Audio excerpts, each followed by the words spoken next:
Hello, my friends. This is Lynda Lippin, and welcome to the Pilates Goddess podcast.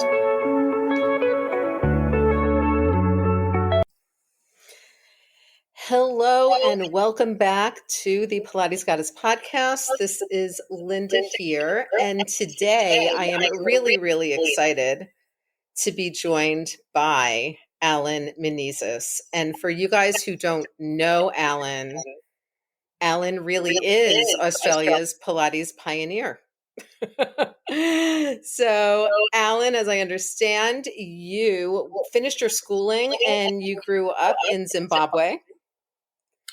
And then you did track and field, came to the States as an exchange student, stayed in the Northern Hemisphere through university, then went to England for grad school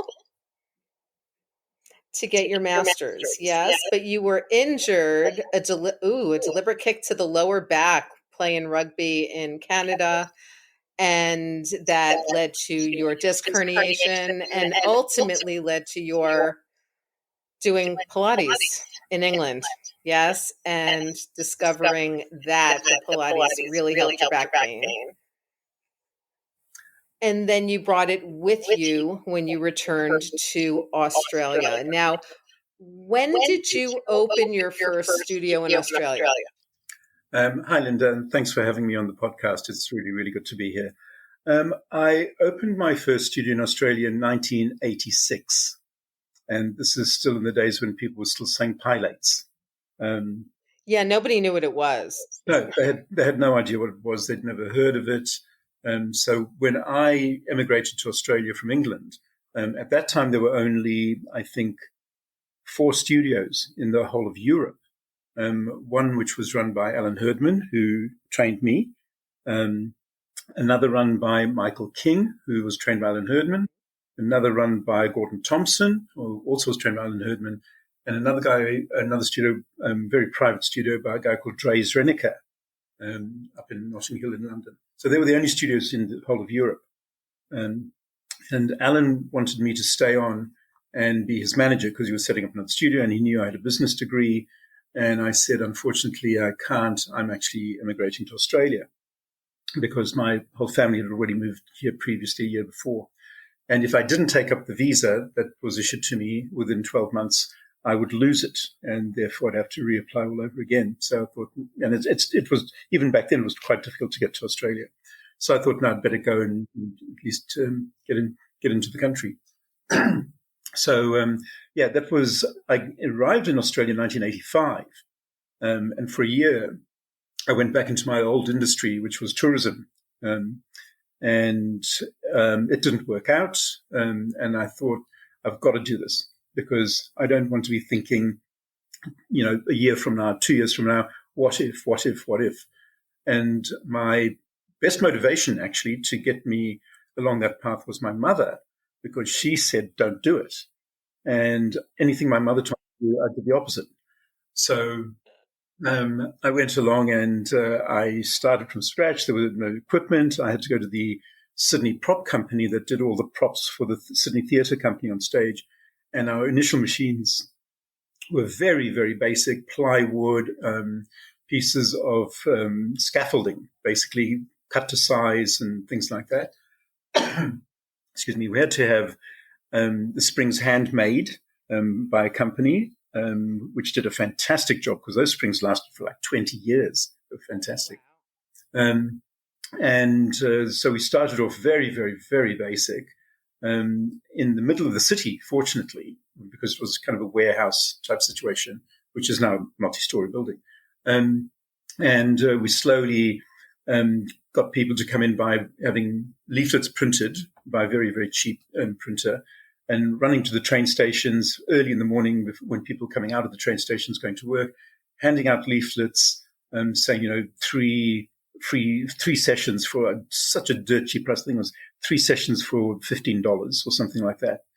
Running back to the studio and waiting for the phone to ring because we couldn't even afford an answering machine back then. So that's how I started. Very early days, and lots of interesting stories like that. Oh, I'm sure. But this is, these stories are good for people to be hearing now, right? Because everybody is so reliant on kind of internet marketing, right? And doing all of the online stuff. And people forget that a lot of us started and ran in extremely successful businesses without the internet.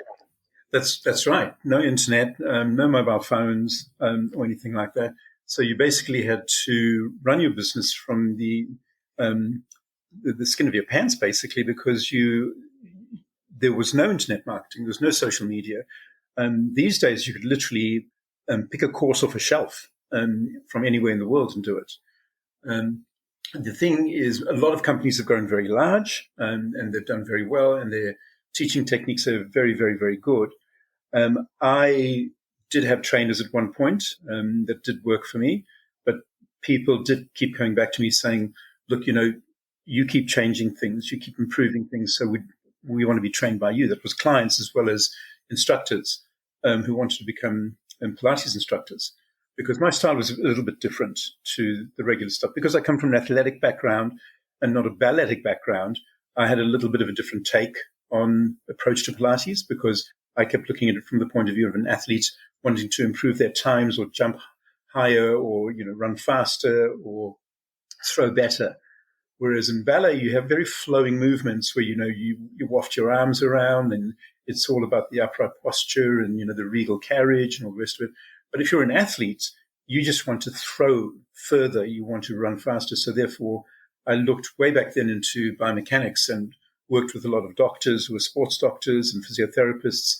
So learned a lot from them, and then got into my biomechanics really well. So that eventually I started to lecture and train physiotherapists in Pilates, and actually challenged them on their mechanics, because they knew their techniques when it came to physiotherapy, with ultrasound machines and interferential machines, and now they've got shockwave therapy and things like that.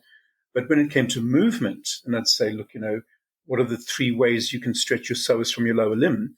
And they knew 2 ways, but they didn't know a 3rd way. So as a result, from all my research, just on the sidebar, I created I think what is the best psoas stretch in the world, which I called Alan Psoas Lunge, which I'm quite happy to give the article which I've written on it quite, free to all your listeners. Yeah, wonderful. And make sure that I have that link, and I will put the link in the show notes. Sure. To this.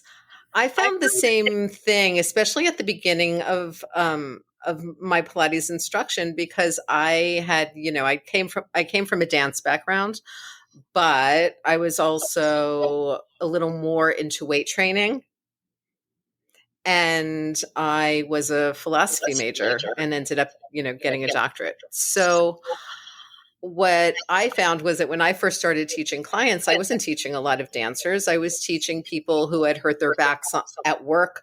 I was teaching athletes who had hurt themselves playing. And then I was teaching some college athletes who had, corporate sponsorships and were looking to really get better at what they were doing without getting injured.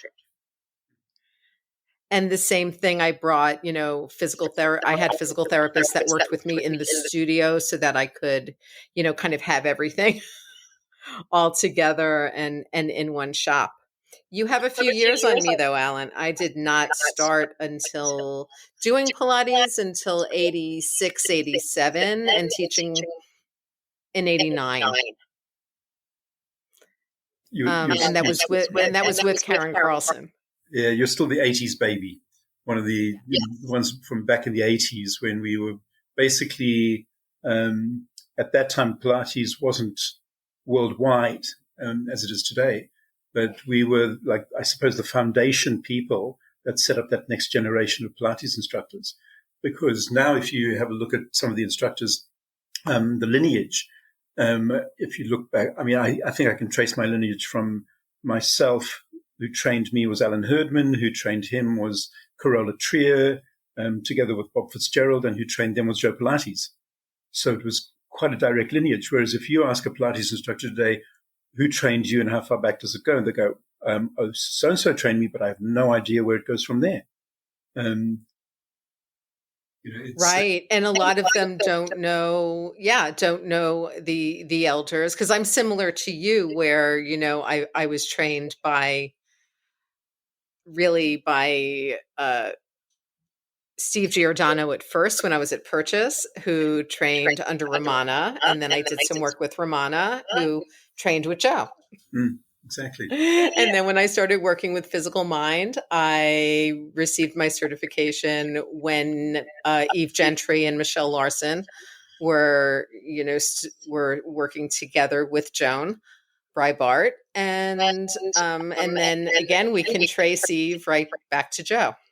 That's right. Yeah, Now, and I talk to Pilates teachers now. I've actually spoken to Pilates instructors who are fully certified and don't know any of the history. Just none. I've spoken to people who never even heard the word contrology. that's right. Yeah, or didn't know how to say it. When they looked at it, they go controlology. They'd Right. That's right. But yeah, I mean, going back to those days when they did that first certification in 1991 in Santa Fe, I travelled over there for that. There were four Australians, one English girl, and about 25 Americans, including Suridama Galliano and people like that. And we all got a good link in together with, Eve Gentry was there as well. So we had listened to a few of her lectures, and she was just a fascinating person. And Michelle Larson, who was, again, another amazing person that I find when we meet each other at some of the conferences, we still have this old connection with Joan as well, where we just, have this mutual respect for each other that goes back from being in the early days. And no matter what the differences we had, we still have this very respectful situation amongst ourselves. He's great. And I really feel like it's that respectful piece that's missing now. Yeah, because I think there's too much politics in Pilates. I'm better than you, and my trainer did this, and there's just too much. There was a lot of infighting before, especially over the trademark and other issues like that. And then, once people started setting up their training courses and training companies, it became a battlefield of people going, well, I was trained by so and so, and I was trained by so and so. Rather than, hang on, how do you teach? Because it doesn't matter who trains you. How good a teacher are you? Because that's what it ultimately boils down to. And yes, if you go back to some of the people who are very, very good trainers and got very good biomechanics behind them, in Australia here we have several companies that have got government accreditation for their courses. And one of them came to me one day who had finished a certification and said, look, I'd like to work for you. I've got this piece of paper with government accreditation. And I said, look, that really doesn't matter to me. I want to see you teaching in the studio. So gave the person to go in the studio, and they couldn't teach. And I said, it doesn't matter about your piece of paper. It depends on how you actually manage to get the word across and how you can analyze an exercise and change it for that particular body. So it's all about teaching skills. That's what I think. Because back in the day when I was trained by Alan Herdman, there were no courses. They didn't exist. And so you just had to learn and learn and learn everything they knew. And if they didn't know enough, you didn't know they didn't know enough. So you had to go and do your own research and go, well, okay, let me apply this to that movement, and it changed things, which is, what I did. Because I got a lot of criticism from a lot of instructors when eventually Pilates started getting big here. People saying, oh, Alan doesn't know what he's teaching because, he doesn't come from a ballet background. Well, I said, well, neither did Joe. And I don't come from a ballet background, no. But, I come from an athletic background, which has to be, first past the post, highest to jump. And so you adapt to that. We've had triathletes who do Pilates here. We've had football players do Pilates here. And some of the exercises are challenging. And some of them you'll find, some Pilates instructors have to be very, very, very precise. Don't move that limb unless this is stable. Don't move that until this is, in place. And if you got a triathlete to do that, they'd go, do you know what? I'm getting bored. I'm not actually seeing a result. And they'd walk away. Whereas what I try and do is to get the person to move. It doesn't matter if they're hip lifts and things like that. Just get them to move. And once they've got the movement, then you start to work on the precision, because you need to move in that direction first, which they've never moved before. And then they get a pattern going, and then you start to stabilize, and you start to analyze, and you start to improve techniques. Right. Now, is there as much, I mean, even here in the States, the kind of classical versus contemporary thing didn't really start until after the lawsuit, right? And it was kind of this way of distinguishing the people who were kind of pro lawsuit and the people who weren't. Which is interesting because there were plenty of what I would consider classical Pilates teachers here who were not on Sean Gallagher's side of that lawsuit, right? Is there still a big distinction between classical and contemporary Pilates in Australia? There is, to a certain extent. There are companies and organizations that say we teach the contemporary classical method, the original method. And according to Romana, because Romana came out here a few times, and there is a girl in Sydney who follows along from her. She was trained by Romana. And as a result, you do get, excuse me, you do get people who say we teach the original method, as opposed to the modern method, because there's a version called modern Pilates over here as well. And so it's not a major distinction. People don't go and say, well, I'm going to do the original method, with the beating of the hands up and down by the sides for the hundreds and things like that, which may not work with a person who's got a neck issue. And a lot of people have got neck issues from, just posture from sitting down all day long, 8 hours a day at a desk. So a lot of the people don't really go according to those lines. They'll go, okay, you teach the original method because it was taught by Romana and Romana was taught by Joe. And they just want to go there for results. We've had people coming to me where people have gone to Pilates classes. I deal mainly with backs because I got into it literally by accident, as you mentioned earlier, through a rugby accident. Therefore, I work with rehab, a lot of back, neck, shoulders, things like that. And we've had people coming to us saying, oh, look, I've done Pilates. It's helped me. I'm going, fantastic. It does. I think even Romana said bad Pilates is good for you because it gets you moving in different directions. So they'd have a back issue. The other Pilates would fix their back issue to a point, but not past that last stage, which was just still niggling with them. Then they'd come along to us and we'd teach them a different style, my style, Menezes method. And they'd go, wow, that's so different. My back pain's gone. I'm going, yeah, but look, it's just a different approach. They weren't wrong in what they were teaching. They were only teaching what they were trained to teach. That doesn't mean they were wrong. They were just teaching their way. But I teach a different way, so therefore I have a different approach to it because I look at what moves, what doesn't move at the time for that particular person. So, yeah, there isn't a battle between the classical and contemporary and original and all that sort of stuff. People just put on their website saying, we teach the original method. I don't think your layperson in the street really knows what that is compared to what's being taught in a modern setting with a little bit of a different style. They just go to what people have said to them regarding referrals and reviews and testimonials, and I think that's what they look at. So basically what you're saying is what I teach my Pilates teachers who I work with, who I coach and do business development with, which is really that you need to focus on results. Absolutely. What results are those clients getting? Yep, absolutely. It's all about results. And it's all about your knowledge. If you want results for your clients, your knowledge needs to be enhanced, and you've got to constantly be doing courses outside the Pilates sphere of biomechanics and things like that. And I'm constantly on the internet looking at YouTube's fantastic with a lot of people. There's a trainer who's a physical therapist. His name's Jeff Cavalier, and he's got an amazing thing called Athlean X. It's mainly about weight training and, how to work muscle, but he's so good at drawing on his own body, and he's got an amazing body, where he draws on his own body. He says, move this muscle, move that muscle. So I don't teach what he's on there. I get ideas from what he's doing in order to apply some of those ideas to some of my clients. And it works.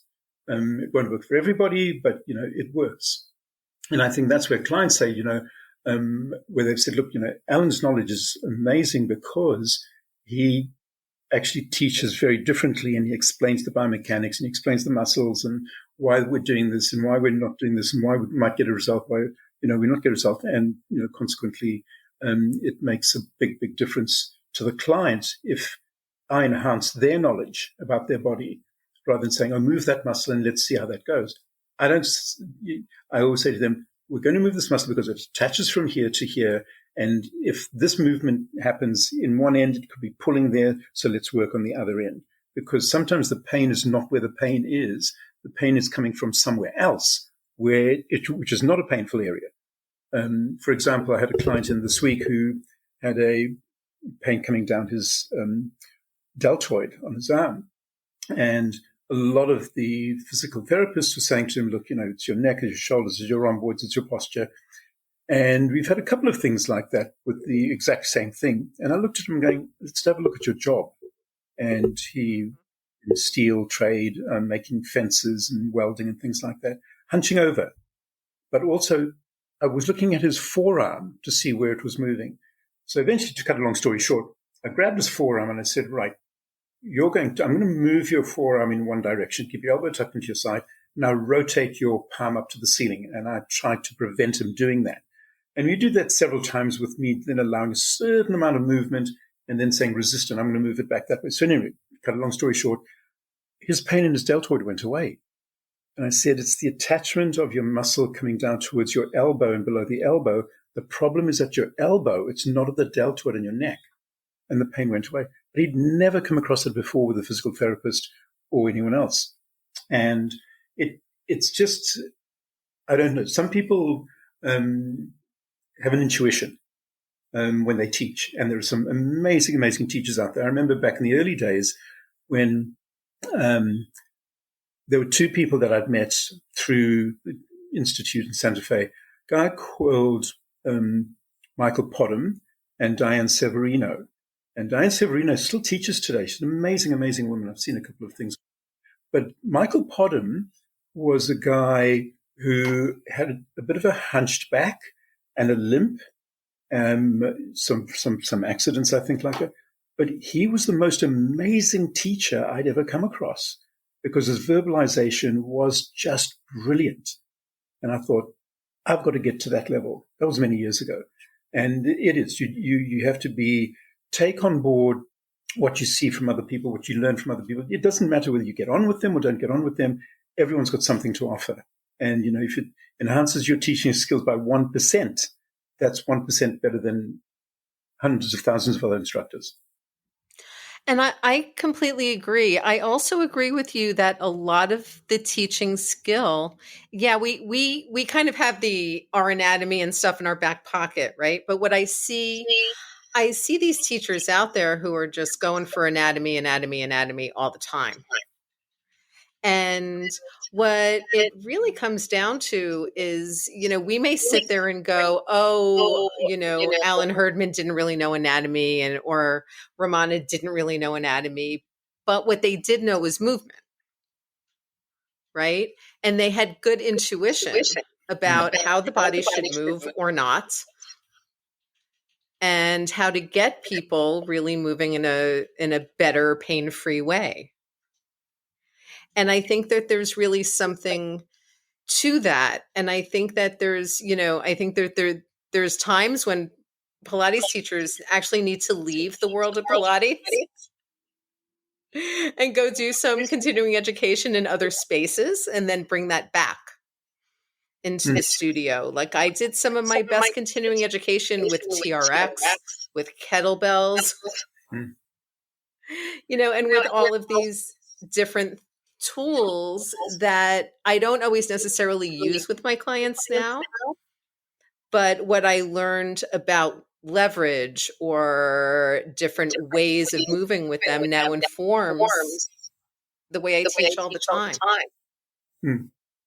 Yeah, look, if you've got an armory of different tools that you can use, and you can pick out of those, then the more informed you are, the more the better an instructor you'll become, because you've got such a wide variety of tools that you can pick from. I mean, for example, in my studio, we don't just have a reformer, we also have the gyrotonics machine. So I brought the first gyrotonics machine to Australia in, again, the late 1990s. And I also have a very enhanced thing called an Encompass tower, which is like a total gym. It's in fact made by the same company, Total Gym. So it's an incline using body weight, but it's electric, so you can just push a button and it raises and lowers itself while a client is still on it. And it's got a Pilates bar at the bottom and things like that. So you've got attachments with it. So we use that as well. And we've got Bosu balls and, other things like that. And we've got something actually brand new, this is the first time it's going to be heard in the world on your podcast, is an invention of mine. I haven't even told you about it yet. It's an invention of mine called the Tornado. And it's a portable device that rotates your hips and your feet and your legs. And it's great for golfers. It's great for tennis players, et cetera, et cetera. So look, I can give you the website, but it's not available for purchase yet anywhere in the world except Australia, because we're still looking at shipping costs, because it weighs about 17 kilos, which is about 35, 40 pounds. Oh, yeah, shipping. Shipping. It's a diabolical thing, but also it's just keeping up with demand. We've sold 10 to clients, and I still haven't advertised it anywhere in the world, not even in Australia. And 10 clients have bought them for their own personal use at home because they love it so much. A couple of golf people have said, wow, what an amazing machine. I can rotate my hips better and, I don't have the back pain as much and things like that. So, again, it's something totally different, which I developed during our 3-month lockdown in October last year because I was bored and had nothing to do. So I thought, let me use my brain. And, I like using my hands as well. So came up with this device. Well, coming up with new devices, as much as a lot of the Pilates world would like us to only stay with what Joe developed, Joe was an inventor. Yes. Joe would have, if he had stayed alive longer, he would have invented more things. I truly believe that. He was first and foremost, he was an inventor. Other people were the bigger teachers of his work, including his wife. Like they always said, Clara was one of the best teachers. And Joe would do the inventing and the directing and, and was gregarious and was that kind of people person. But of course, even, if you look at the apparatus, he only patented the universal reformer because getting a patent is such a pain in the ass. I know. I'm going through it with my invention at the moment, and I've got a patent pending in Australia and the United States and in Europe. But to get to that next level of getting it patented is diabolically expensive. Yeah, it's expensive. It's time consuming. And yeah. I did want to touch base before we end about your experiences over there during our lawsuit here. You may know, because, you're on social media with all the rest of us, that Sean Gallagher is now, cease and desisting on what folks are posting on social media. And there's a good chance. Look, he bought the estate. He owns a lot of the photos, and he owns a lot of the photos. So he may have a right to do what he's doing. And what's interesting to me is that a lot of us here, a lot of teachers are now focusing on, getting back the rights to post the old photos and spend time, money, and energy on that. But I hadn't really thought about the fact that during our lawsuit here, which was very specifically about a United States trademark, right? And we know that no government trademark departments really want to reverse a trademark, right? Or reverse a copyright. So the fact that it was reversed is like that's why that whole decision is on Harvard Law's website. Yeah. Right? Because was that big of a deal. But were you guys in Australia and folks in Europe also getting cease and desist letters? We were. I'd actually been in touch with Sean and met him a couple of times when I think he had a studio at the Reebok Club in New York.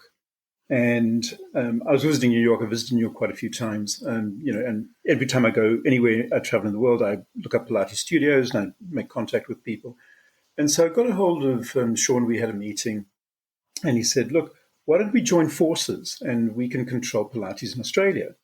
And I said, what do you mean? And he said, well, look, if we do courses, you can do the courses so that then you can, use the Pilates name. And I said, you mean you want me to join you? And the only way I can teach is if I do your course, pay you the fees, and then I can teach Pilates. And he said, yeah. And I said, why should I? Because I'm doing it anyway myself.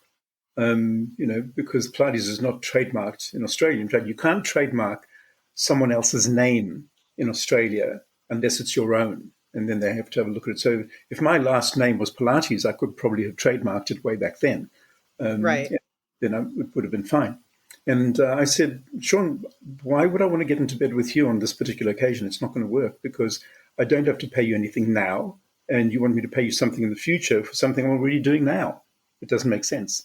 So we didn't go down that path, but people were contacting me from England because they heard about me, they knew about me, because I wrote one of the first books on Pilates back then. And so people read the book, they knew how to contact me from the back of the book. And people contact me saying, look, we're being sued in England. And I just said to them, look, calm down, because one girl called me, she was really, really upset. And she had a cease and desist from Sean. And I said, look, it's not trademarked in England. So forget about it. Just ignore him. You can't do anything about it. Excuse me. So I think when it comes to the fact that he owns, a lot of the photographs and things like that, so many of the photographs have been put out to the rest of the world already. So that if he tried to sue people, if he's got the copyright over the photographs, the copyright only exists in America.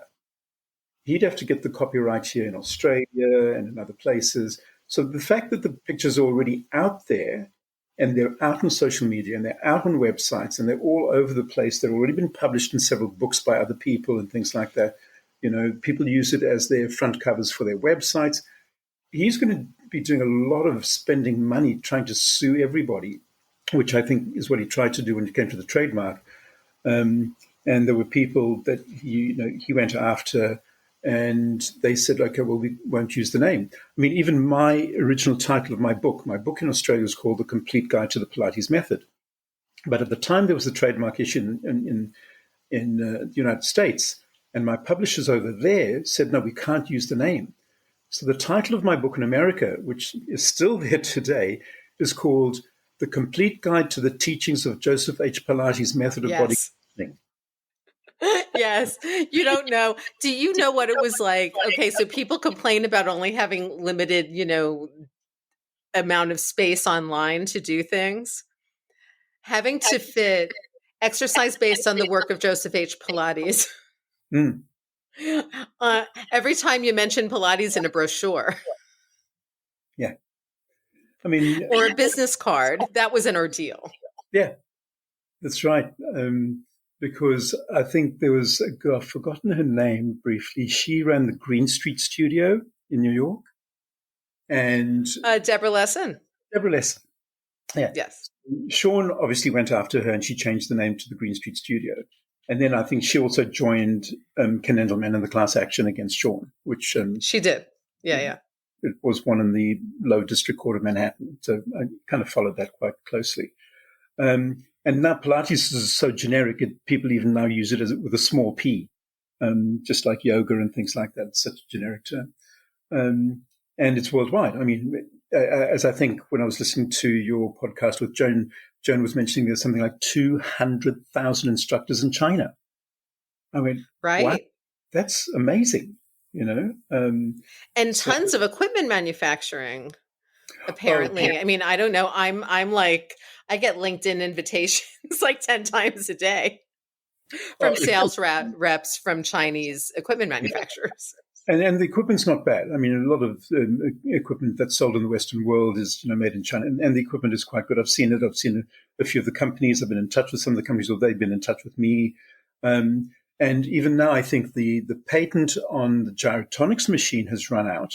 And there are companies in China producing gyrotonics machines which look fantastic for $3,000, which is incredible. So, it's, and they are, I mean, the Chinese do, some of them, the quality is now improving quite tremendously. But it's not about the equipment. And I mean, coming back to our conversation, it's not about the equipment, it's about the teaching.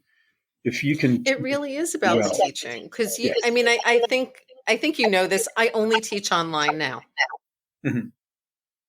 And this is after, I had my own studios in Pennsylvania. I then went to Turks and Caicos. I, did my Pilates there. Then I was over on Parrot Key at the A-list private island resort. And then I came back here and taught at Real Pilates as a master teacher for a decade with Alicia Ungaro.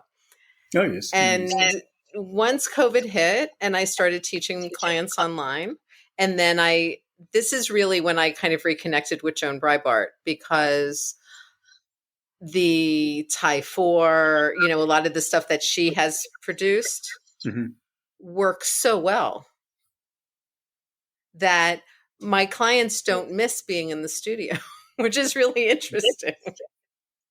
Since many of them have been with me for a decade on different equipment. But the other thing that, it's really made me realize, working all over the place and working on all kinds of different equipment. I've worked on Stott. I've done plenty of business with Balanced Body, plenty of business with Peak, and with Steve Giordano before Peak, is that it's really about you and what you're teaching. I can teach classical Pilates on non-classical equipment. And I seem to remember those very early kind of physical mind transmittals being really quite what we would call now classical. Because remember, Joan was really looking at kind of merging what all of the elders had learned from Joe. Yes. So maybe we had some extra positions of footwork or some extra things here and there or some different names. I think, prior to the lawsuit, Alan, do you remember we just called it style? Yeah. Remember there was East Coast style, there was West Coast style. That's right. Yes, I remember there were the two styles. That's right. And then you'd probably have the European style. And then there was the European style, and there was no disparagement. They were just different styles, like slightly different arm things on the rowing, or, it was just little things. Yeah, but nobody was like, oh, that's so bad. That's not the way Joe taught it to me. It was like, oh, cool, different style. Awesome. Yeah. But, I think one of the biggest things regarding the styles everywhere is the fact that everyone's now using neutral spine in Pilates. And Joe never mentioned it. Joe never taught neutral spine. He never said keep an arch in your back on the reformer or anything like that. And it was Australian physiotherapists at the University of Queensland who did this obviously award-winning, amazing research on multifidus and neutral spine, and then NASA started using it. So then the physiotherapists started going, well, let's put neutral spine into Pilates. So it got into Pilates. And I think, it's probably one of the worst things that ever happened. Because, if you're going to do the 100, for example, whether you're on the floor or on the reformer, and you start in neutral spine, when you contract forward, when you bring your ribs to your hips, that neutral spine goes flat. But if you look at it from a side view, and think of the Sydney Harbour Bridge, for example, is superimposed in your lower back. And if you look at the Sydney Harbour Bridge, it's got two pylons, one at each end. So if you look at one pylon and the other pylon is your rib cage, If you contract forward, those pylons don't move. But think of the arch of the bridge being squashed down between the two pylons. So your lower back muscles are all being compressed and contracted and squashed down. And this is why a lot of people get neck strain, because when you try and contract forward, those muscles, you've got muscles that go from the base of your spine to the base of your skull. If they are being squeezed in your lower back, you can't curl your head forward. It's like if you were sitting on a t-shirt, on a shirt, and you try to pull the collar of the shirt up, it just strains everything. It pulls everything up. So if you're squeezing the muscles in your lower back and you're trying to curl your head forward, the pain most people get, if you ask them, where is the pain in your neck? Because they said, I feel my neck. Where is the pain in the neck? 90% of the people say the pain is in the back of my neck. Mm-hmm. Lifting your head forward against gravity, the front muscles should be the ones working, but they're not. The pain is in the back of the neck. And as soon as you lengthen them out and take out the neutral spine, I'm not talking about flat back here, which is another distinction I have with this imprinting that some people use, and I don't think they're using imprinting properly. When I look at it, it's compacting. So if you're compacting your lower back muscles, you're going to strain the upper neck muscles in your cervical spine. But if you lengthen out your spine first before you start, like give yourself traction, lengthen the hips away from the ribs so your back is flat before you even lift your head, and so you're not open up. Then you contract forward. You will come forward much higher, which means your abs are working better, and there's like up to 70% less neck strain simply by lengthening your hips away from your ribs before you start. So you start with a lengthened spine, not a neutral spine. Look, I'm going to throw this one out at you, Alan. There are teacher training programs here in the US that are teaching their teachers that their clients should, and this is literally the metric they're giving the clients, that when they're doing things like footwork or, quote unquote, legs and straps, that they should have their lower back lifted up off the mat at least an inch. No. And I'm like, number one, everybody is different. Yeah. So, and I mean, if you've listened to the podcast before, it's like I have clients whose neutral spines I would never want, right? Because they've got severe scoliosis or they've got, whatever. And people have no idea what that actually means. Yeah.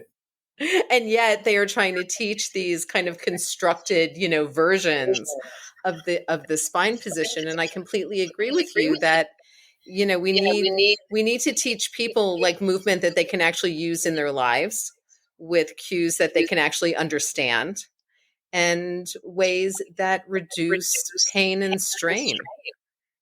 Absolutely. Because how many clients stop doing Pilates because their necks hurt when they do the 100? Yeah.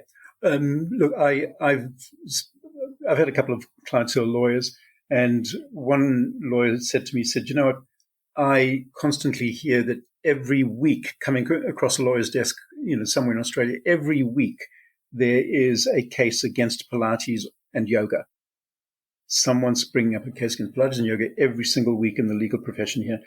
And New South Wales is the second most litigious state in the world after California, believe it or not. Oh, interesting. Yeah. So people, you have to be very careful, and that's why the teaching has to be really spot on, because the group reformer classes that are becoming extremely popular in Australia now and all over the world, you've got 6 to 20 people in a reformer class all doing the same thing. And some people have going to these group reformer classes because their doctor said Pilates is good for bad back. But I don't think they're saying go to a group reformer class to fix your bad back. They're saying going to a qualified Pilates instructor who has a studio who can teach you one-to-one. That's what's going to help you. But a lot of people go, oh, look, I'll just do Pilates with everyone else. But it doesn't cater for that person's back. So it needs to be, as you know, individualized for those people, to cater for those people who have anomalies, who aren't run-of-the-mill standard, young, 24, no problems, and go and do a HIIT Pilates class, which is, again, something that I see coming up, which is the HIIT Pilates. Yes, we have HIIT Pilates here. We have hot Pilates here. We have all kinds of horrifying versions of Things that just shouldn't go together.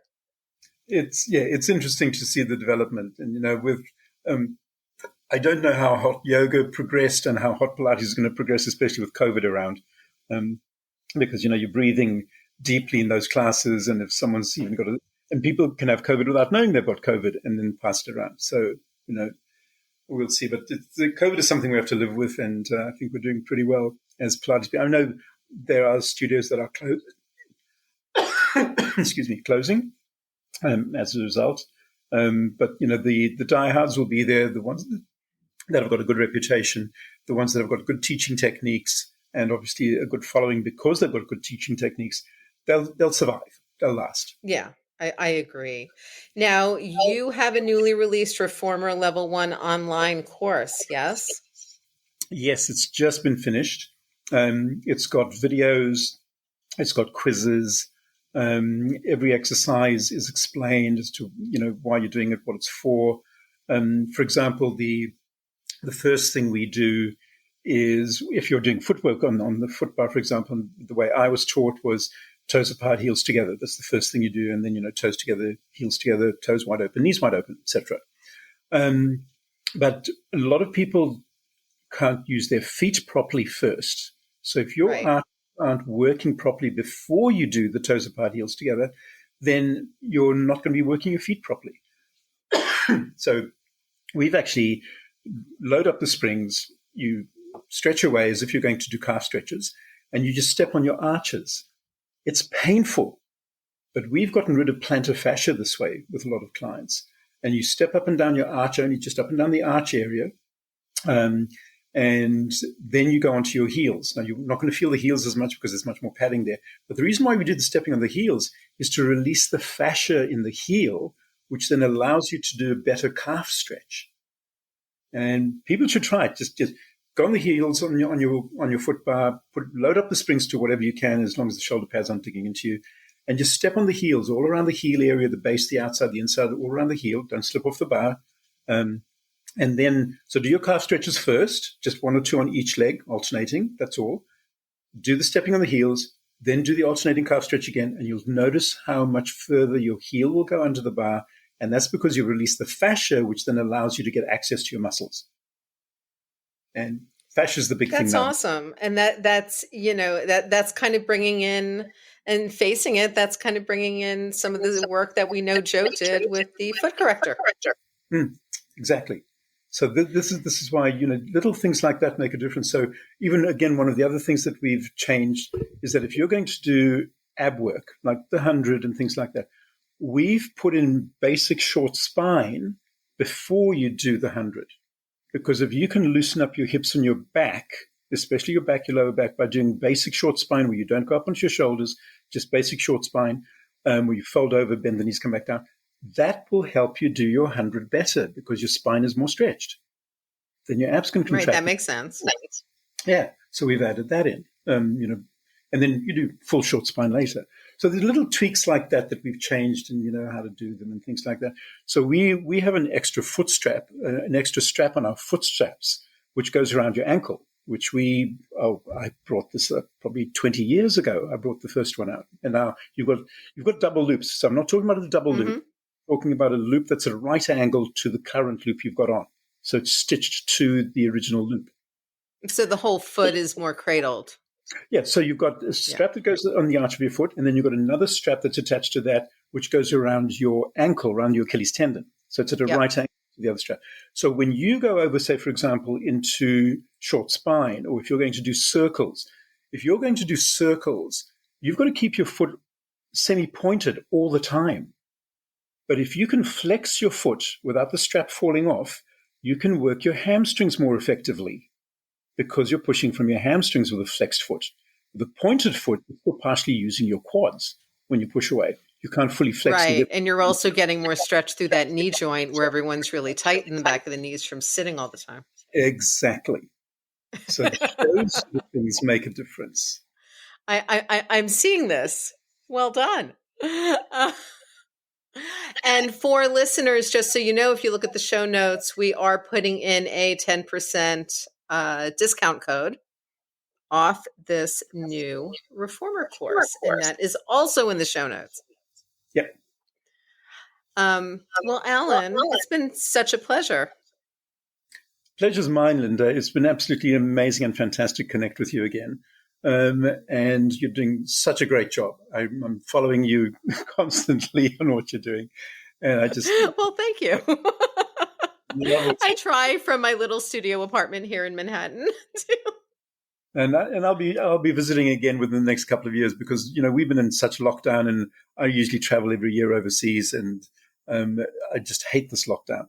But now you'll be able to travel. I know one of my business networking friends, Bessie, was here in the States for a few things over the past year. I ended up missing her because she got COVID while she was here. So wasn't able to spend as much time in New York as she thought she was going to because she couldn't leave the state that she was in. But I think we will all be able to get together soon, which will be lovely. And I love nothing more than having kind of one-to-one like meetings with folks who are visiting New York. Know that any of the listeners who are, clients or teaching Pilates and would like to have a coffee with me in the city, hit me up because I will come out and meet you. Interestingly enough, I do have a teeny bit of social anxiety in big crowds. So I'm not a big convention girl. Yeah. But, smaller meetings, classes, things like that, I love. And I would love to meet you. I mean, we've been connected really for about 30 years now.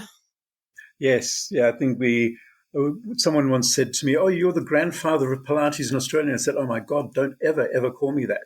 Call me the godfather, not the grandfather." And when we started, there were 500 studios in the whole world? That's right. Exactly. I think. And now there's probably 500,000. So. Yeah. Huge numbers.